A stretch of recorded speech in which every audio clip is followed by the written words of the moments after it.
अस्सलामुअलैकुम। कराची में एक और लर्ज़ाखेज़ वाक़िया। 15 साला लड़की घर में ज़्यादती के बाद कत्ल। लड़की घर में अकेली थी। पूरे शहर में कोहराम मच गया। शहरी एहतियात करें। क्या आप हालात हाज़रा से आगाही हासिल करना चाहते हैं? खबर के पीछे छुपे असल हक़ाइक़ जानना चाहते हैं तो अभी सब्सक्राइब कीजिए ज़िलमिल पाकिस्तान को और साथ ही घंटी के निशान पर क्लिक कर दें। आपको बताते चले कि कराची में एक और दिल दहला देने वाला वाक़या पेश आया है। कराची के इलाके मौसमियात के करीब घर से 15 साला लड़की की लाश मिली है। पुलिस के मुताबिक इब्तिदाई शवाहिद से पता चला है कि मकतूला को ज्यादती के बाद कत्ल किया गया है। लड़की के कत्ल में मुलव्विस मुल्जिम इरफान ज़ेरी हिरासत है।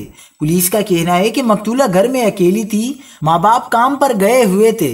मुल्जिम इरफान मकतूला के वालिद रहीम का जानने वाला था। कुछ दिनों से मुल्जिम इरफान घर के काम काज के लिए आ रहा था। आज लड़की को घर में अकेले पाकर उससे ज्यादती की और फिर कत्ल कर दिया। वालिदैन इस तरह की गफलत और लापरवाही से गुरेज करें।